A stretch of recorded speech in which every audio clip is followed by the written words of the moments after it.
The morning sun was just beginning to peek through the tall windows of the busy airport terminal.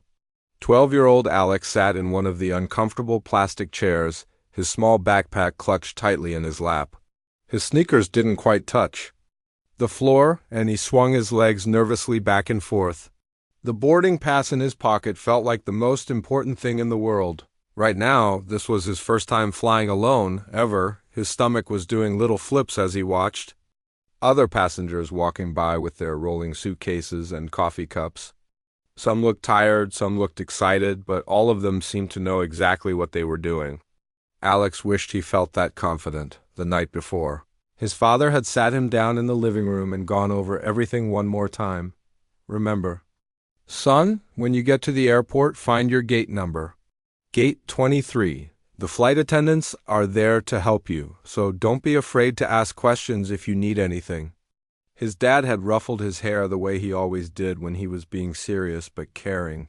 You're going to have an amazing summer with Grandma Rose. She's been looking forward to this for months. Alex smiled a little, thinking about his grandmother. She lived in a small town outside of Chicago, and every time she called, she would tell him about the fishing pond behind her house and the apple tree in her backyard that was perfect for climbing. She had promised to teach him how to make her famous chocolate chip cookies, the ones she always sent in care packages that somehow tasted better than any cookies he'd ever had. His father had wanted to take him to the airport personally, but there had been an emergency at the hospital. Dr. Williams was one of the best heart surgeons in the city, and when someone needed him, he had to go. Alex understood, even though he was a little disappointed.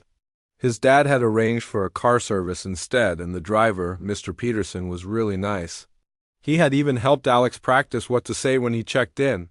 Flight 447 to Chicago O'Hare. Alex whispered to himself, reading the boarding pass for the 100th time. The letters and numbers were starting to blur together from all the times he'd looked at it. He folded it carefully and put it back in his pocket, making sure it was safe. The terminal was getting busier as the morning went on. Families were gathering. Around the gate areas, business people were typing away on their laptops, and airport workers were zipping around on those little cart things that always looked like fun to ride. Alex watched a family with 3 young kids trying to keep everyone together, and he felt grateful that he only had to worry about himself. A voice came over the speaker system, announcing different flights and gate changes. Alex listened carefully, hoping to hear something about Flight 447, but it was still too early. His flight wasn't scheduled to leave for another hour and a half. His dad had told him to arrive early, just to be safe. Alex pulled out his phone and sent a quick text to his father, at the airport. Everything is good, love you. Within a few minutes, his phone buzzed with a reply. So proud of you, son. Have an amazing time. Call me when you land. Love you too. He looked around at all the different people in the terminal.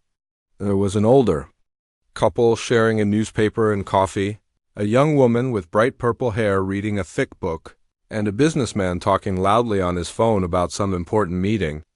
Everyone had somewhere to go, something important to do. For the first time, Alex felt like he was part of that adult world of travel and adventure. His stomach growled, reminding him that he'd been too nervous to eat much breakfast. His father had given him some money for food and emergencies, and he spotted a small cafe nearby. Alex carefully gathered his backpack and walked over, trying to look confident like the other travelers. "What can I get you, honey?" asked the friendly woman behind the counter. She had kind eyes and a warm smile that reminded him a little of his grandmother. Could I have a blueberry muffin and some orange juice, please?" Alex asked, proud that his voice didn't shake. "Of course. Traveling somewhere exciting today?" "I'm going to visit my grandma in Chicago. It's my first time flying by myself." The woman's smile got even bigger. "Well, that's wonderful. Your grandmother must be so excited. Here you go, sweetheart. Have a safe flight." Alex found an empty table near his gate and ate his muffin slowly, watching the planes through the big windows. They looked so huge and powerful, but also graceful as they moved across the runway. He tried to imagine which one might be his flight. Would it be one of the big ones with the blue stripe? Or maybe the white one that was just pulling up to a Gate?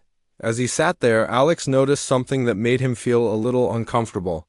He was one of the few black kids in this part of the terminal, and he could feel some people looking at him. Not mean looks, exactly, but curious ones. Like, they were wondering what he was doing there by himself. He tried to ignore it and focus on his excitement about seeing his grandmother. His phone buzzed with a text from Grandma Rose. "Can't wait to see you, my sweet boy. I made your favorite cookies yesterday. The house feels too quiet without grandchildren." In it, Alex grinned and texted back, "Almost time to board. See you soon?" About 30 minutes before his flight was supposed to board, Alex gathered his things and walked over to gate 23. A few other passengers were already waiting there, and he found a seat close to the counter where the gate agents were working.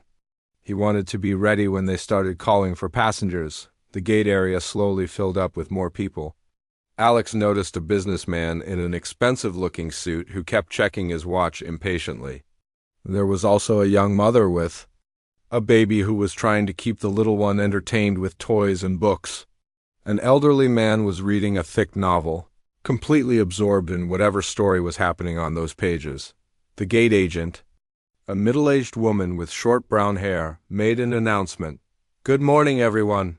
We'll begin boarding Flight 447 to Chicago O'Hare in about 15 minutes. We'll start with our first-class passengers and anyone needing extra assistance."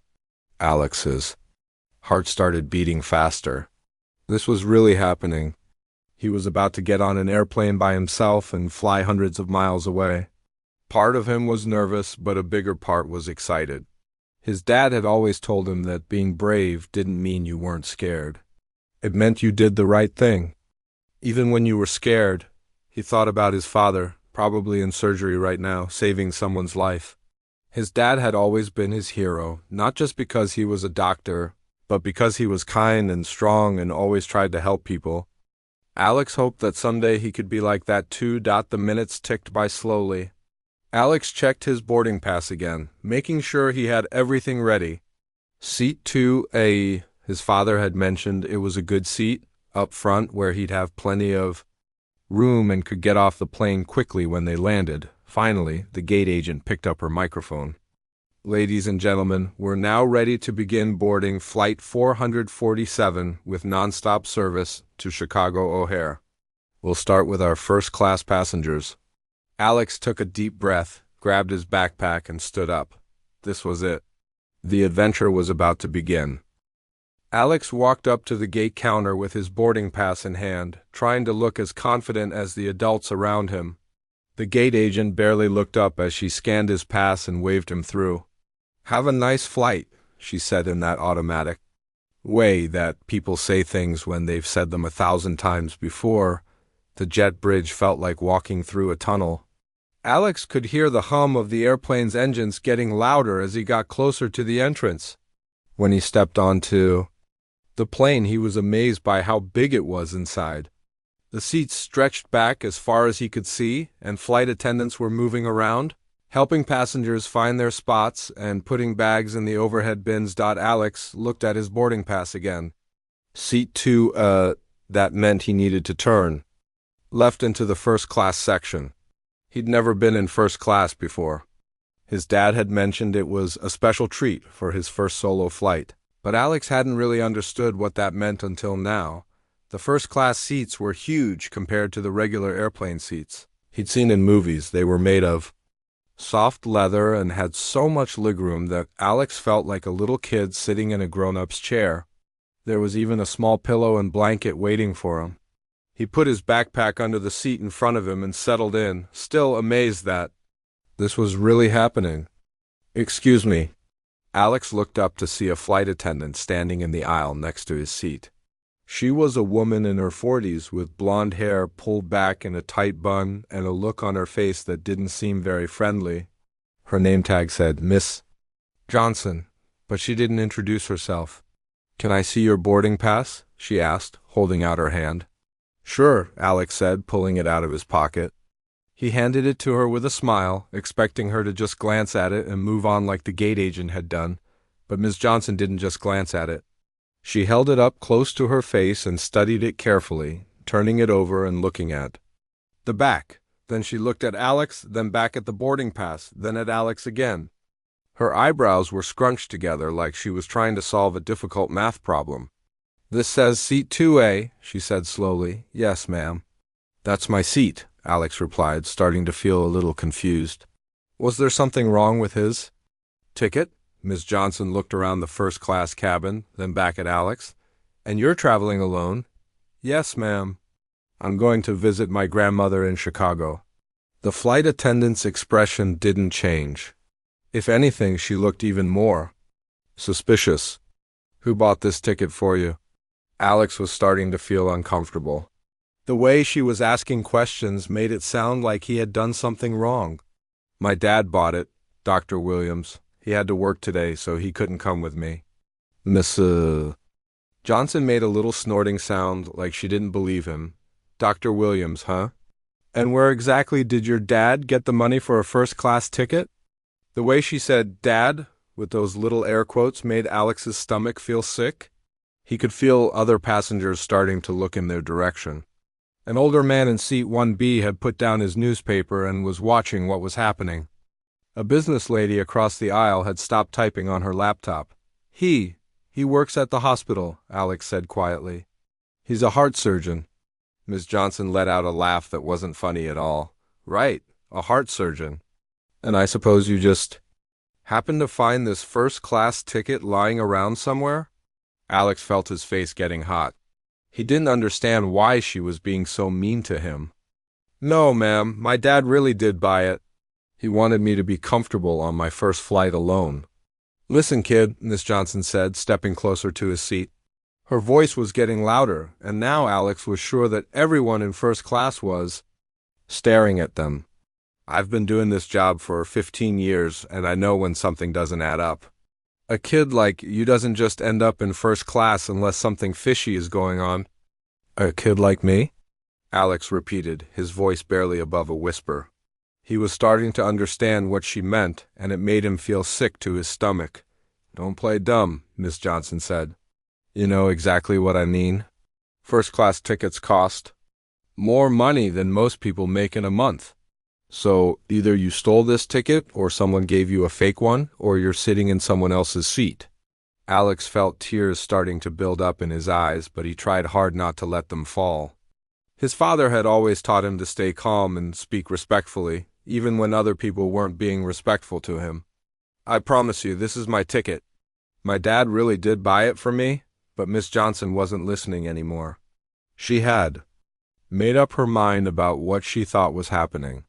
"That's it, I'm not dealing with this anymore." She grabbed the boarding pass right out of Alex's hand before he could stop her. Alex watched in horror as she tore it in half, then tore those pieces in half again. The sound of the paper ripping seemed incredibly loud in the quiet cabin. "Hey," Alex said, jumping up from his seat. "Why did you do that? That was my ticket." "Because it was fake," Miss Johnson said coldly. "And now I'm calling security to have you removed from this aircraft." Alex couldn't believe what was happening. This felt like a nightmare, but he knew he wasn't sleeping. All around him, passengers were staring.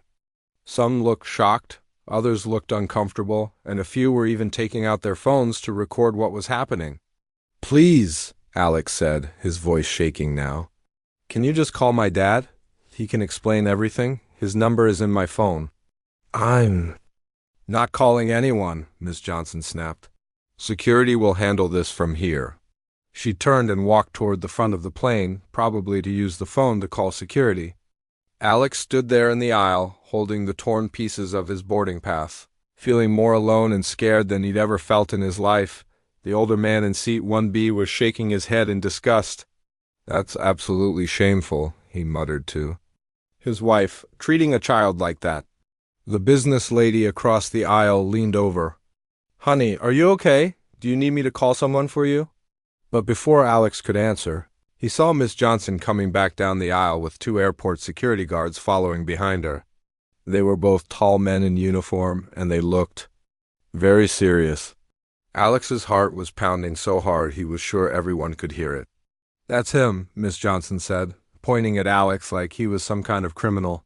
He's been trying to use a fraudulent ticket to sit in first class. One of the security guards looked at Alex, then at the torn boarding pass pieces in his small hands. Son, we're going to need you to come with us. Alex looked around the cabin desperately. All these adults were watching him, but none of them were helping him. He thought about his dad, probably still in surgery, not knowing that his son was about to be kicked off an airplane like some kind of troublemaker. Can I please just call my father? Alex asked one more time, his voice cracking. He can prove that this is all a big mistake. But Miss Johnson crossed her arms and shook her head. The only mistake here was letting you on this plane in the first place. The security guards were getting closer to Alex's seat when something unexpected happened. The older gentleman in seat 1B suddenly stood up. He was a tall man with gray hair and kind eyes behind wire-rimmed glasses. His voice was calm but firm. When he spoke, "Excuse me, officers," he said, stepping into the aisle. "I think there's been a serious misunderstanding here." The security guards stopped walking and looked at him. One of them, a younger officer with a friendly face, seemed genuinely curious. "What do you mean, sir?" "I've been sitting right here the entire time," the man said, adjusting his glasses. "I watched this young man board the plane with a valid boarding pass." He showed it to the gate agent, who scanned it and let him through. Then he came straight to this seat and sat down quietly. Miss Johnson's face was turning red. "Sir, I appreciate your concern, but this is not your business. This child is clearly using a fraudulent ticket." "No, ma'am," the gentleman replied respectfully. Firmly. "What I saw was a polite young boy with a legitimate boarding pass being treated very unfairly." Alex felt a tiny spark of hope for the first time since this whole nightmare had started. Someone was actually standing up for him. Someone believed him. The business lady across the aisle suddenly spoke up too. "I have to agree with this gentleman," she said, closing her laptop and giving Miss Johnson a stern look. "I work in customer service myself, and what I just witnessed was completely inappropriate. This child has done absolutely nothing wrong." More heads were turning now. Passengers in the rows behind first class were craning their necks to see what was happening. The whole front section of the plane was buzzing with quiet conversations as people tried to figure out what was going on. A young man in his 20s, who was sitting in seat 3C, stood up and pulled out his phone. "I've been recording this whole thing," he announced. "And I've got to say, what I just saw was really messed up. This kid was just sitting here minding his own business when the flight attendant started accusing him of stuff for no reason." Miss Johnson's eyes went wide when she heard about the recording. "You can single quotes ... put your phone away. You're not allowed to record crew members." "Actually, I am allowed," the young man said calmly. "This is a public space and I have every right to document what I'm seeing, especially when it's something this wrong." The security guards were looking more and more uncomfortable. The older officer, who seemed to be in charge, held up his hands. "Okay, let's everyone just calm down for a minute. Can someone explain to me exactly what happened here?" Before Miss Johnson could speak, the elderly gentleman jumped in. "This young man boarded the plane with a proper boarding pass for seat 2A. The flight attendant demanded to see it, then became hostile and accusatory. She implied that he couldn't possibly afford a first-class ticket and suggested he had stolen it or was using a fake one. Then she tore up his boarding pass without any justification whatsoever." "That's not what happened at all." "Miss Johnson," protested, "the ticket was obviously fake. Kids like him don't fly first class. Kids like him?" The business lady's voice was sharp now. "What exactly do you mean by that?" Uncomfortable silence fell over the cabin. Everyone knew exactly what Miss Johnson meant, but hearing it said out loud made it even more obvious how wrong this whole situation was. A mother traveling with 2 young children a few rows back had heard enough. She walked up to the first class section with her kids trailing behind her. "Excuse me," she said to the security officers. "My children and I saw everything that happened. This little boy was not causing any trouble. He was just sitting quietly in his seat when that flight attendant started harassing him." Her 8-year-old daughter tugged on her mom's sleeve and whispered something in her ear. The mother nodded and looked at Alex with a kind smile. My daughter wants to know if you're okay, sweetie. She says the mean lady was being very unfair. To you, Alex felt tears in his eyes again, but this time they weren't tears of fear and frustration. They were tears of relief. All these strangers were standing up for him. People who didn't even know him were willing to help him when he needed it most. Thank you, he whispered, his voice still shaky. I just want to go see my grandma. The young man with the phone spoke up again. Look, I don't know what this kid's story is, but I know what I saw. And what I saw was completely unacceptable. No child should be treated like that, period. More passengers were gathering around now. The story was spreading through the plane like wildfire. People were shaking their heads in disgust and talking in hushed, angry voices about what they had. Witness. An elderly woman from coach had made her way up to first class. I raised 5 children, she announced to everyone. And I know a good kid when I see one. This boy has better manners than half the adults on this plane. The only person causing problems here is that flight attendant. The security officers were clearly beginning to realize that this wasn't a simple case of someone trying to sneak into first class. Too many credible witnesses were saying the same thing. The older officer turned to Ms. Johnson with a serious expression. Ma'am, these are some pretty serious accusations these passengers are making. They're saying you destroyed this child's boarding pass without proper cause. Miss Johnson was starting to look panicked. I was just doing my job. I was protecting the airline from fraud. By tearing up a valid ticket?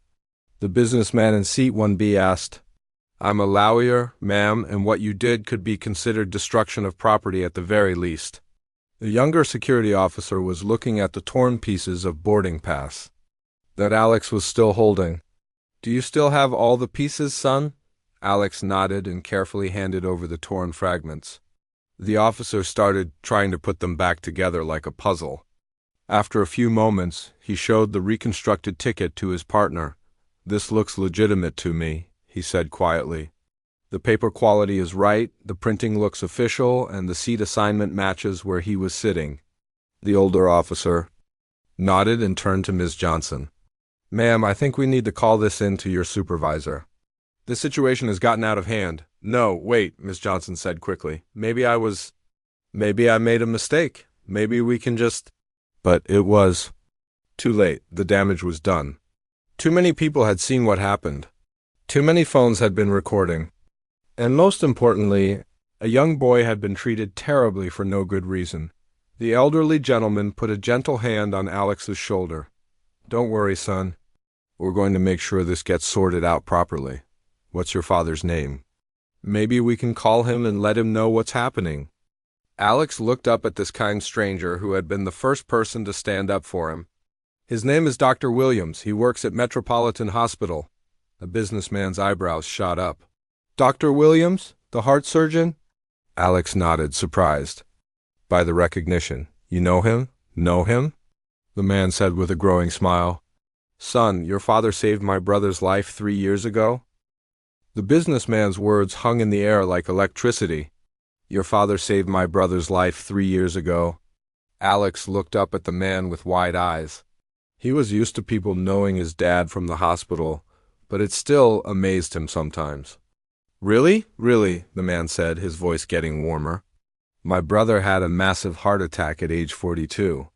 The doctors at the first hospital said there was nothing they could do. But Dr. Williams took the case when everyone else had given up. He spent 11 hours in surgery and brought my brother back to us. Word was spreading through the cabin like wildfire now. Passengers were turning to each other, whispering and sharing what they'd heard.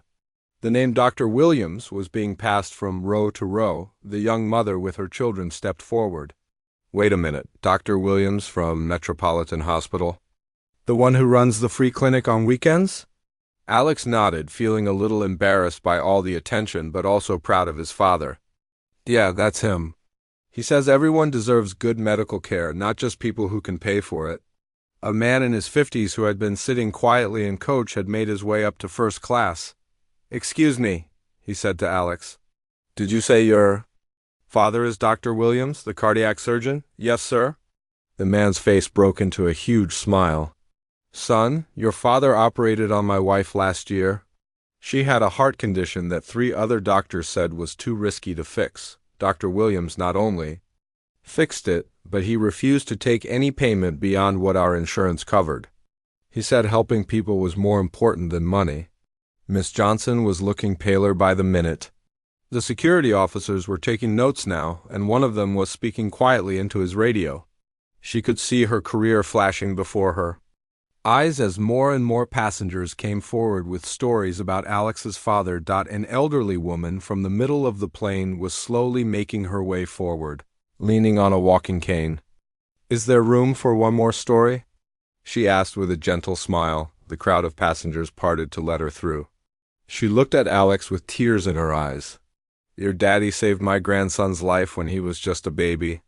Little Tommy was born with a heart defect, and Dr. Williams performed the surgery for free because we couldn't afford it.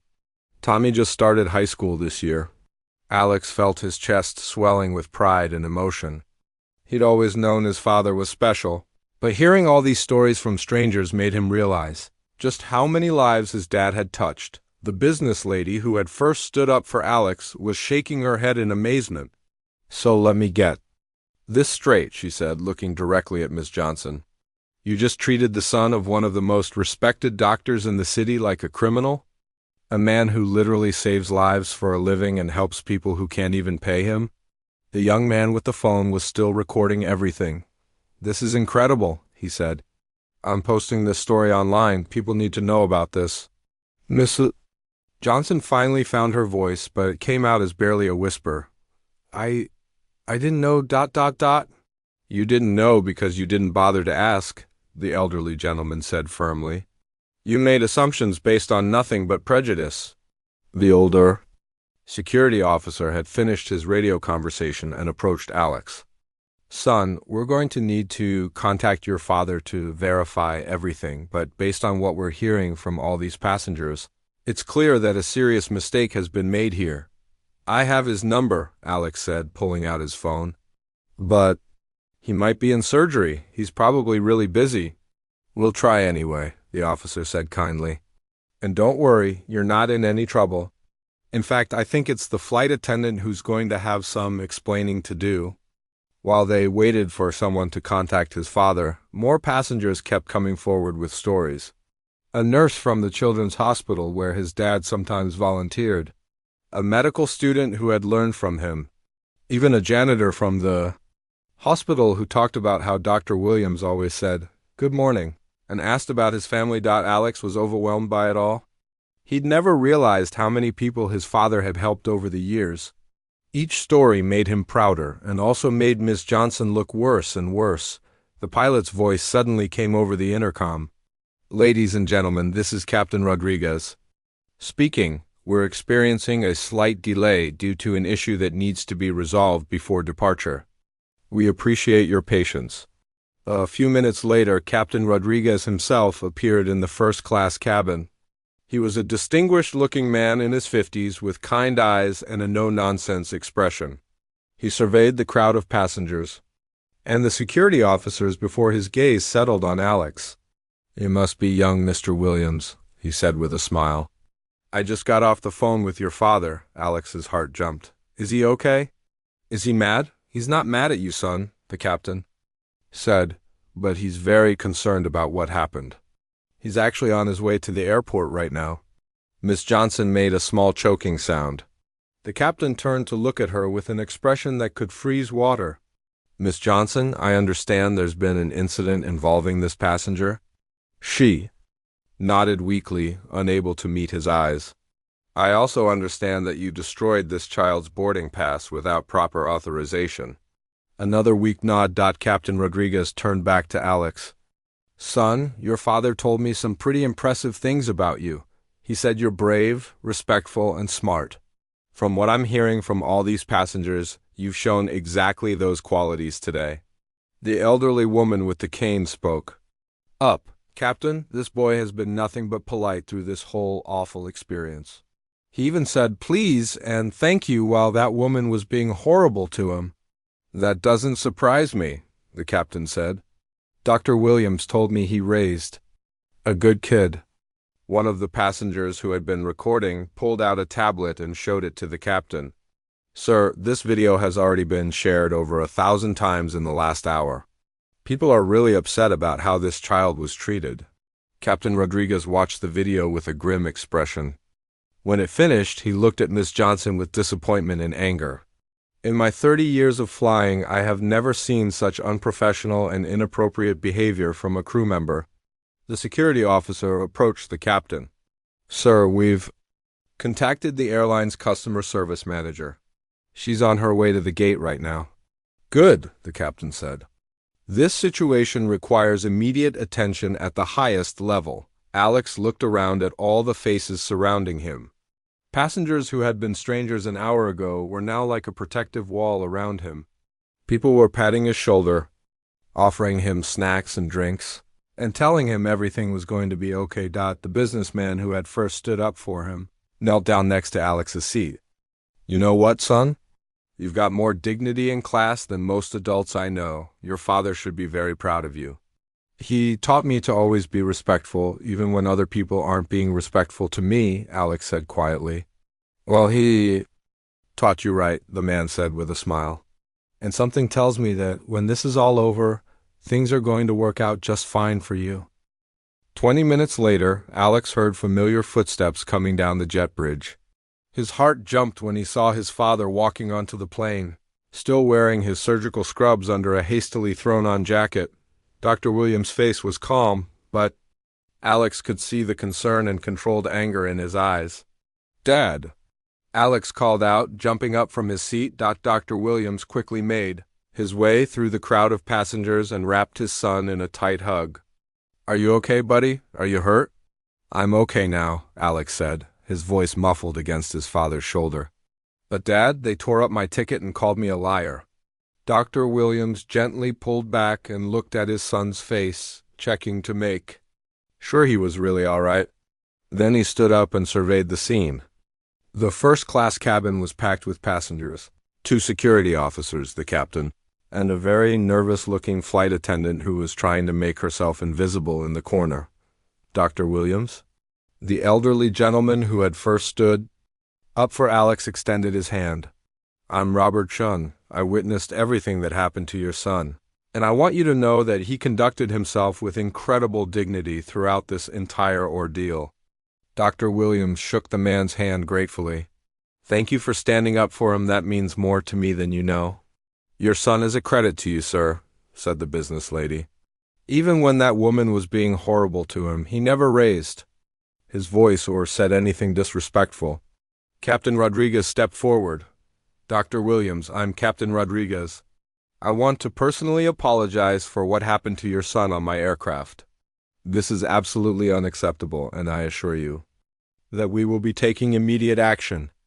Dr. Williams nodded to the captain, then his gaze moved to Ms. Johnson, who was standing near the galley looking like she wanted to disappear into the floor.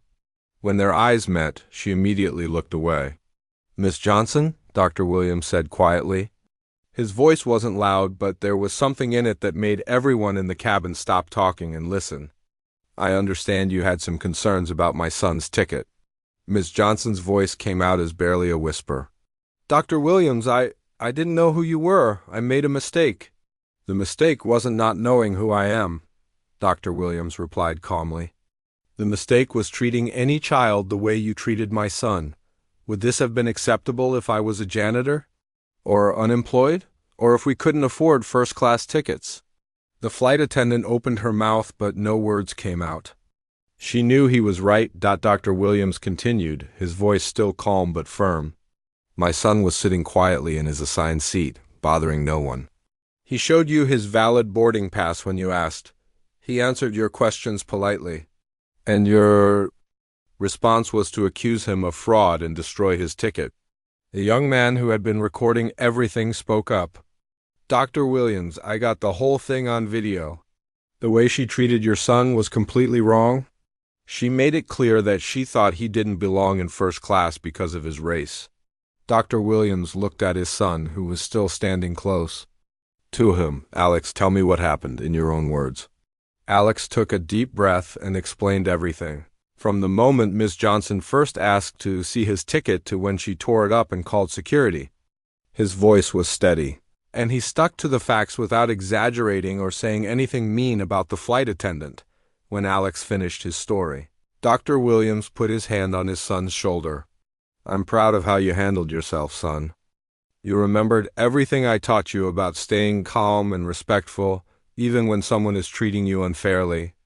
A woman who had been standing near the back of the group stepped forward. She was wearing a business suit and had an official-looking badge hanging around her neck. "Dr. Williams, I'm Patricia Hayes, the customer service manager for the airline. I came as soon as I heard what happened." Miss Hayes looked around at all the passengers who were still gathered in the first-class section. "I've been getting calls and messages about this incident for the past hour. The video has been shared thousands of times on social media, and our phones are ringing non-stop with people demanding answers." She turned to Miss Johnson with a stern expression.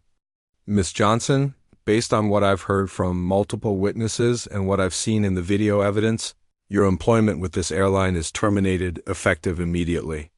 Miss Johnson's face went white. "Please, I've been working here for 15 years. I have a family to support."